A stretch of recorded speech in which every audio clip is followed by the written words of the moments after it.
Hi, my name's Nathan. I wanted to shoot this quick video on how to access all the marks available to you in your very next assessment. I went from being a struggling student on the verge of wanting to literally drop out to going on to achieve a first class degree. And now I'm pursuing a PhD. And I make videos like this to help you on your own academic journey. So let's get straight into it. Now, when you come to do your assessment, whether it's, an essay, a report, or whatever it may be, there's going to be some really key fundamental things I need you to think about before you even write the first word. I know there's a ton of videos out there that's going to tell you, all right, you need to write an essay in this way, do the peel structure or the star structure, or whatever it may be. But what many people don't understand is that a large majority of your final grade is actually dependent upon what your lecturer expects to see, right? So key. Doesn't matter, and great if you know how to write academically, like really fancy and can use lots of big words. But at the core of it, the lecturer wants to see you demonstrate a skill set that is linked to the learning objectives or the learning outcomes. And they need to see this as clear as possible so that they can award you marks. They're looking for something specific. And so I'm going to show you exactly what that is. So I call it the core four. These are the only four skill sets that you can demonstrate in order to access all the marks that are available. And it doesn't matter if it's an exam, a coursework, an essay, a report, a lit review, a viva, all the numerous types of assessment types, whether you're doing a demonstration or presentation, there are only four main skill sets that your lecturer's wanting to see you demonstrate in order to give you the marks that are available. So here they are. The first one is knowledge and recall. So knowledge is your ability to define key terms in the literature, in the lecture, through the recommended reading. In every course, whether you're studying law, business, all the way to biosciences, there's going to be some key terminology that is only understood within the context of your subject area. And what the lecturers wanted to see is that you know and can use these key terms appropriately and be able to explain the key concepts, the key theories back to them. Okay. So that's knowledge. You're going to get some base marks just for being able to demonstrate that knowledge and being able to recall that knowledge when it's needed. Number two, understanding and application.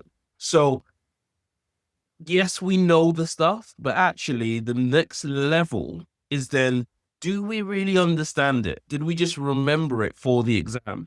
And one way that we can know if you understand it or not is the way that you apply that knowledge to a scenario, to a context, or to a situation.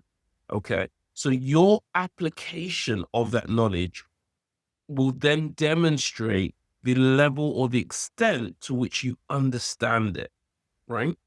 So that next rung of the ladder is your understanding and application marks.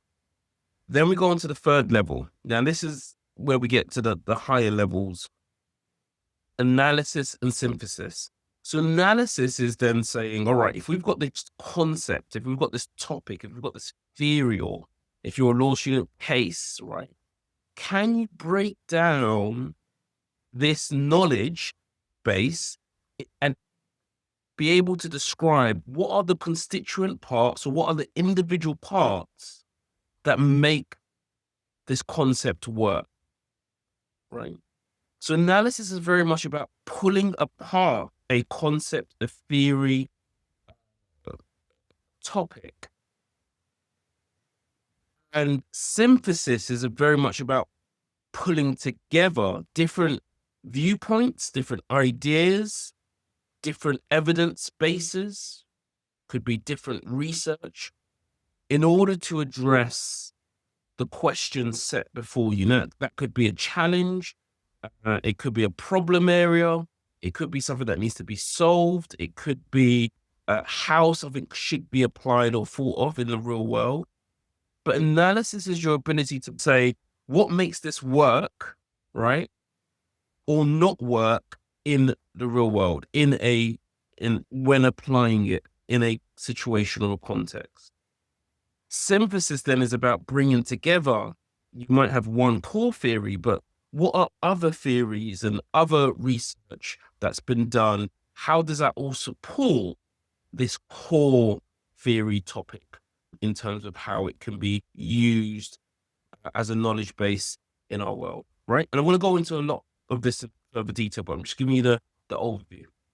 Then we've got the kind of deepest level of learning, which is evaluation and judgment. Now, evaluation, if you see that word, and you probably see it a lot, critically evaluate, it's just about thinking about what is the value of the information, what is the value of the topic, theory, the concept, the case, or what is the value of how it can be used or applied today, right?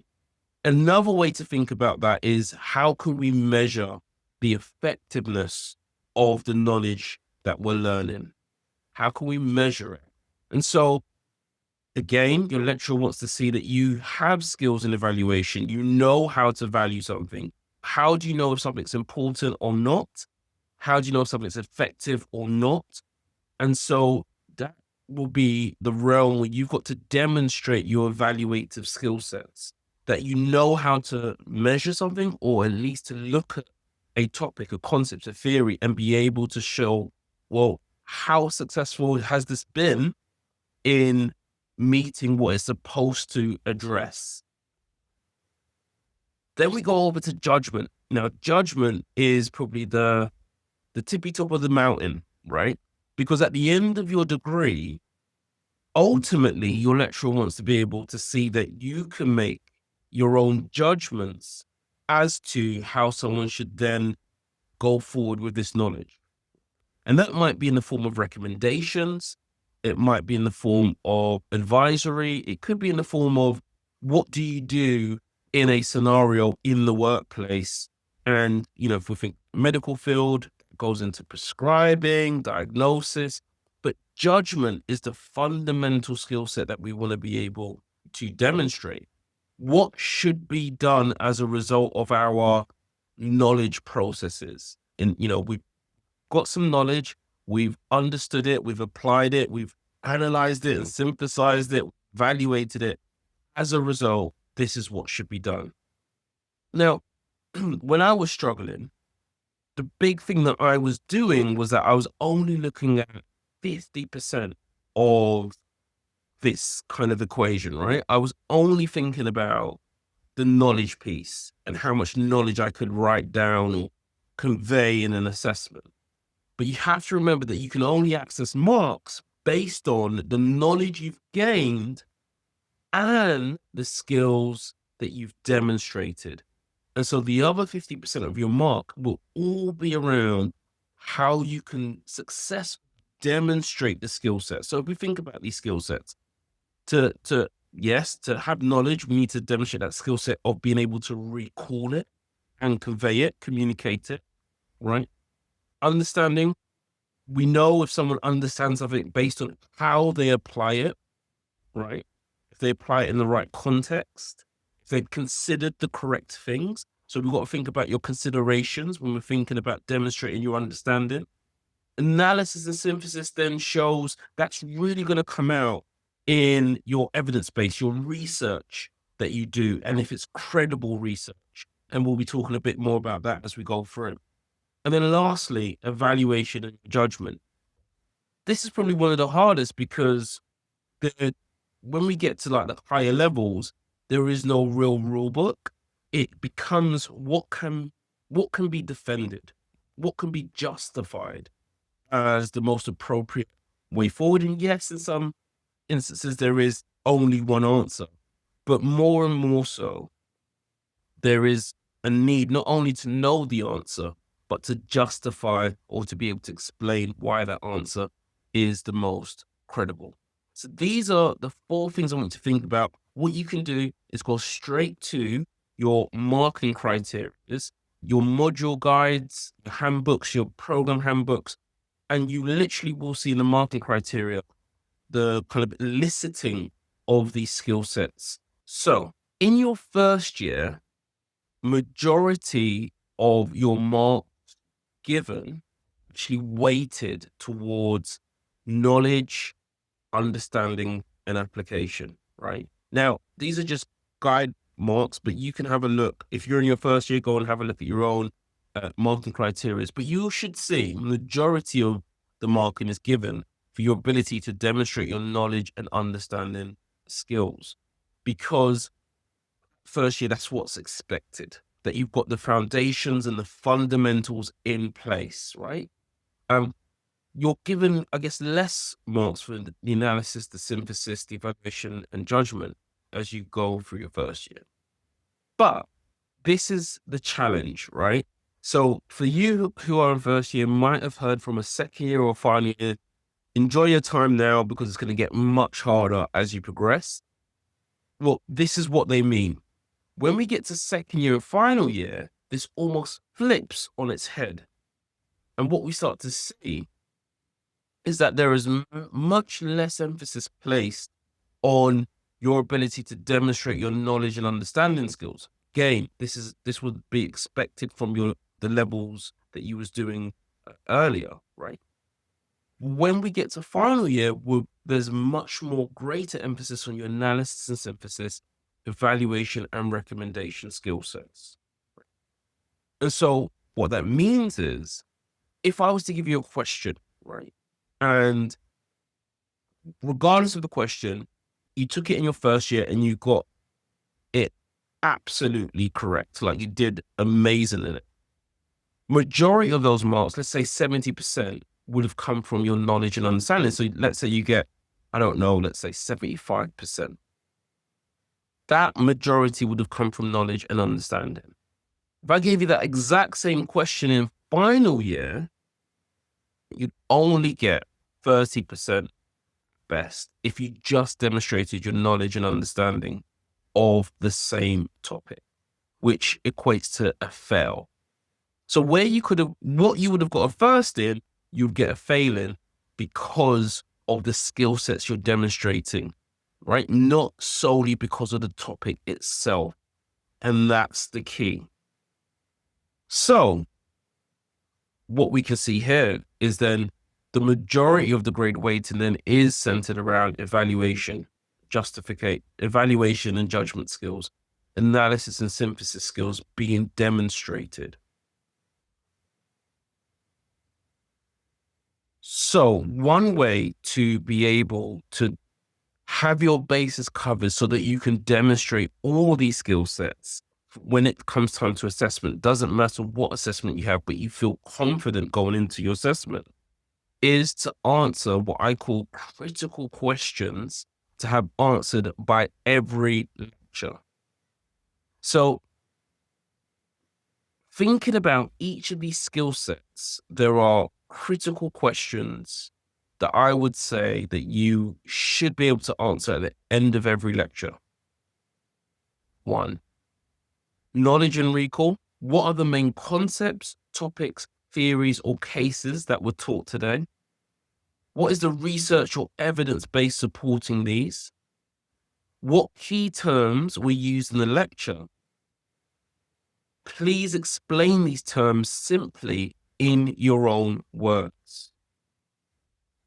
Now, if you're able to do those things, you would have demonstrated the knowledge and recall skill sets. Number 2, understanding and application. How can these concepts, topics, theories, or cases be applied today? What needs to be considered when applying them? Again, thinking about not just the knowledge, but the considerations that need to be made or had in order to apply them successfully. Right? Third point, analysis and synthesis. How effective has this theory or concept been in meeting its intended use or addressing the challenge it's meant to solve? And then on top of that, what makes this concept work or not work in the real world? What other evidence supports or refutes this approach? Right. Now, there's many more questions we can ask in the realms of analysis and synthesis, but this gives us a really good underpinning to be able then to answer any questions that require critical analysis or synthesis, right, in terms of discussion. Then the last one is evaluation and judgment. How important is this theory or concept today and why, right? So how important is it? What limitations or challenges are associated with using this concept? What risks might it pose? Now, again, we want to map this against our learning objectives and learning outcomes. So I would say in the first instance, look at your learning objectives, look at your lecture material, look at the recommended reading, and then be able to answer these questions, right? But the powerful thing about this is if you answer all these questions for each lecture, you will have a stack of revision notes, as well as strong notes that you can use in any assessment that can come your way. And know that you're going to be able to demonstrate these skill sets effectively because you've covered it across all lectures. Remember, you're never going to be assessed on something that you wasn't taught or that wasn't in your recommended reading in your degree. So this just gives you a really strong fighting chance to be able to demonstrate all that you can know for each lecture. Look, I want to say thank you for taking out the time to listen to me and wishing you all the best in your degree.